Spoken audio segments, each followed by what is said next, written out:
Hello friends, welcome to my YouTube channel फटाफट general education. तो आज आप सबका फिर से मेरे इतिहास क्वेश्चन में बहुत बहुत स्वागत है। तो इस वीडियो को शुरू करने से पहले चैनल को कर लीजिए सब्सक्राइब और लाइक। और हम क्वेश्चन को शुरू करते हैं।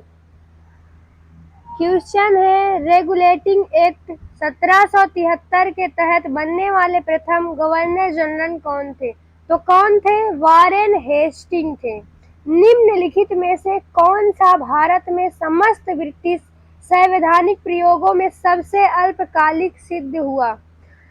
तो कौन सबसे अल्पकालिक सिद्ध हुआ? Option number C, prince India act 1784। Board of control की स्थापना किस एक्ट के अंतर्गत की गई? तो किस एक्ट के अंतर्गत की गई? ऑप्शन नंबर बी, 1784 का प्रिंस इंडिया एक्ट के द्वारा। नियंत्रण बोर्ड के सदस्यों तथा कर्मचारियों के वेतन भारतीय राजस्व में से देने की व्यवस्था किस एक्ट में की गई? तो किस एक्ट में की गई? 1793 के चार्टर एक्ट के द्वारा।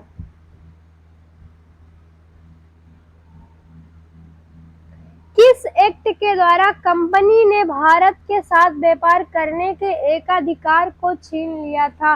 तो किस एक्ट के द्वारा छीना था? 1813 का चार्टर्ड एक्ट के द्वारा। किस एक्ट के द्वारा ईसाई धर्म प्रचारकों को भारत में धर्म प्रचार का अधिकार मिला? तो किस एक्ट के द्वारा मिला है? ऑप्शन नंबर ए, 1813 का चार्टर्ड एक्ट। 1833 ईस्वी के चार्टर एक्ट के समय भारत के गवर्नर जनरल कौन थे? तो भारत के गवर्नर जनरल कौन थे? Option number B, lord William Bentinck ji थे। किस चार्टर्ड एक्ट के अंतर्गत भारत में दास प्रथा को अवैध घोषित कर दिया गया? तो किस चार्टर्ड एक्ट के द्वारा हुआ? ऑप्शन नंबर डी, 1833 का चार्टर्ड एक्ट। किस अधिनियम ने भारतवासियों को अपने देश के प्रशासन में कुछ हिस्सा लेना संभव बनाया? तो किस अधिनियम में बनाया? Option number A, chartered act 1833 में।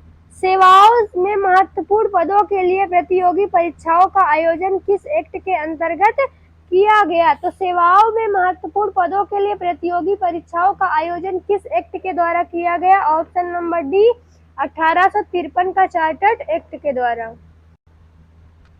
भारत का शासन कंपनी से लेकर ब्रिटिश क्राउन के हाथों में कब सौंपा गया? तो कब सौंपा गया? भारत का शासन कंपनी से लेकर ब्रिटिश क्राउन के हाथों में कब सौंपा गया?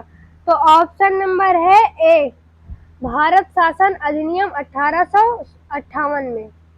भारतीय स्वतंत्रता का मैग्ना कार्टा कौन से अधिनियम को माना गया है? तो भारतीय स्वतंत्रता को मैग्ना कार्टा कौन से अधिनियम में माना गया है?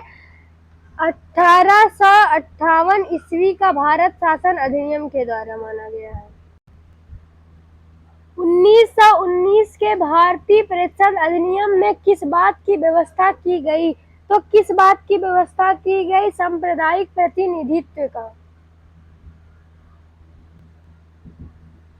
ब्रिटिश भारत में सांप्रदायिक प्रतिनिधित्व की व्यवस्था निम्नलिखित में से किस अधिनियम द्वारा की गई? तो किस अधिनियम द्वारा की गई? मार्ले मिंटो सुधार 1909 अधिनियम के द्वारा। मार्टेन्यू चेम्सफोर्ड सुधार किस अधिनियम से संबंधित है? तो मार्टेन्यू चेम्सफोर्ड सुधार किस अधिनियम से संबंधित है? ऑप्शन नंबर बी, भारत सरकार अधिनियम 1919 से। निम्नलिखित में से किस अधिनियम द्वारा भारत में प्रांतों को स्वायत्तता प्रदान की गई? तो किस अधिनियम के द्वारा की गई है? ऑप्शन नंबर सी, भारत सरकार अधिनियम 1935 के द्वारा। भारतीय संविधान में आयात उपबंध से लिए गए हैं, तो किस उपसंध से लिए गए हैं? ऑप्शन नंबर बी, भारत सरकार अधिनियम 1935 से। 1935 का गवर्नमेंट ऑफ इंडिया एक्ट क्यों महत्वपूर्ण है? तो क्यों महत्वपूर्ण है? यह भारतीय संविधान का प्रमुख स्रोत है। Option number A. किस अधिनियम की प्रमुख विशेषता प्रांतीय स्वायत्तता थी? तो किस अधिनियम की थी? ऑप्शन नंबर ए 1935 अधिनियम की। भारत शासन अधिनियम 1935 द्वारा स्थापित संघ में अपशिष्ट शक्तियां किसे दी गई? तो किसे दी गई हैं? Option number B governor general को। भारत के संविधान में केंद्र और राज्यों के बीच किया गया शक्तियों का विभाजन इनमें से किस उल्लेखित योजना पर आधारित है? तो किस उल्लेखित योजना पर आधारित है? ऑप्शन नंबर सी भारत सरकार अधिनियम 1935। एक संघीय व्यवस्था और केंद्र में द्वंद्व शासन भारत में लागू किया गया था। तो कब लागू किया गया था? ऑप्शन नंबर सी 1935 के अधिनियम द्वारा।